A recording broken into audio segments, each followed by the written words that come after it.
جو قوم 10,000 روپے دیتی ہے، جو قوم گارڈ کو 10,000 روپے دے رہی ہے 12 گھنٹے کی، تو جب ڈاکو آئے تو اس قوم کی سزا یہ ہے کہ گارڈ وہاں سے بھاگ جائے.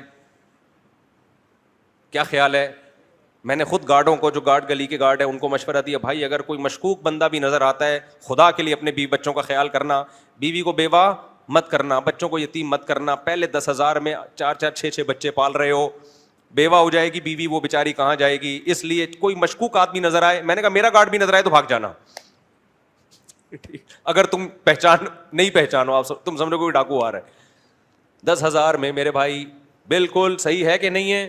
اس لیے کہ جو گلی والے اپنی، جو تمہاری سیکیورٹی کے لیے بیٹھا ہے، تمہاری جیب سے 40-50 گھر ہوتے ہیں ایک گلی میں، 500 روپے بھی دے دیں تو بیڑا پار ہو جائے اس کا.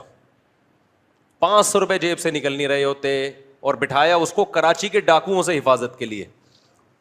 تو میرے بھائی جیسا دیس ویسا بھیس. خلیفہ ہارون رشید ایک دفعہ بڑی سواری پہ جا رہا تھا، بڑی سواری پہ، جاہو جلال کے ساتھ، حشم خدم کے ساتھ.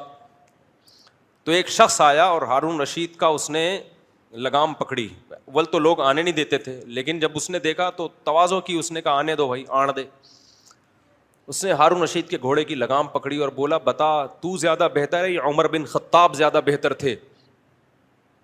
تو اس نے کہا یقیناً عمر بن خطاب بہتر تھے. انہوں نے کہا عمر بن خطاب کی تو یہ جاہو جلال نہیں تھا، سادہ سواری تھی، گدھے پہ سواری کرتے، کپڑوں میں پیوند لگے ہوتے، اور تو اپنا لباس دیکھ اور اپنا پروٹوکول دیکھ. تو خلیفہ ہارون رشید نے کہا کہ اب عمر بن خطاب حکمران تھا ابو ہریرہ جیسے لوگوں کا. پھر کہا ابو ہریرہ اگر عمر بن خطاب کے کپڑوں پہ 10 پیوند لگے ہوتے تھے تو ابو ہریرہ کے کپڑوں پہ 15 پیوند ہوتے تھے، اور تم گھوڑے پہ سواری کرو اور بادشاہ گدھے پہ سواری کرے ہیں. بھائی تم ریشمی لباس پہن کے گھومو اور بادشاہ سلامت کیا کریں؟ پھٹے ہوئے کپڑے. تو مجھے اس سے یہ ہمارے گارڈوں کی جو آج کل گلیوں میں تنخواہیں چل رہی ہیں اس سے یاد آیا کہ جو قوم اپنے ماتحتوں کو تنخواہ دینے کے لیے تیار نہیں ہے اور کام میں نچوڑ رہی ہے، تو بھائی اس قوم کو حکمران اسی قوم سے ملیں گے. تو پھر ان حکمرانوں پہ رونا دھونا بنتا نہیں ہے. آپ اپنے ماتحتوں کو نچوڑ سکتے ہو تو ہم اپنے حکمرانوں کے ماتحت ہیں، ان کا حق بنتا ہے کہ ہمیں نچوڑیں. الحمدللہ ہمیں کیا کر رہے ہیں؟ نچوڑ رہے ہیں.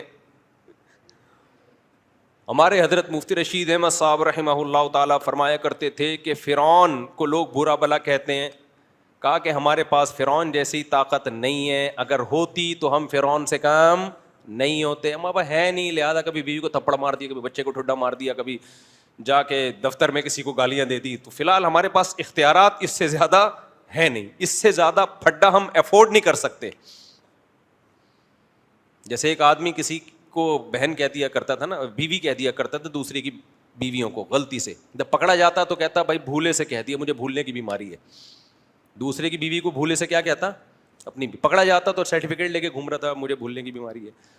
تو کسی نے کہا کبھی اب بھولے سے اپنی بیوی کو بہن بھی بول دیا کر. تو اس نے کہا ہم اتنا بھولتے ہیں جتنا افورڈ کر سکیں. سمجھ رہے ہو؟ ہم اتنا بھولتے ہیں جتنا افورڈ کر سکیں. تو میرے بھائی ہمارے پاس پاور نہیں ہے، لہذا ہم اتنا ظلم کرتے ہیں جتنا افورڈ کر سکتا تھا، لہذا وہ زیادہ ظلم کرنا شروع کر دیا اس نے. تو خیر بات کہاں سے کہاں چلی گئی.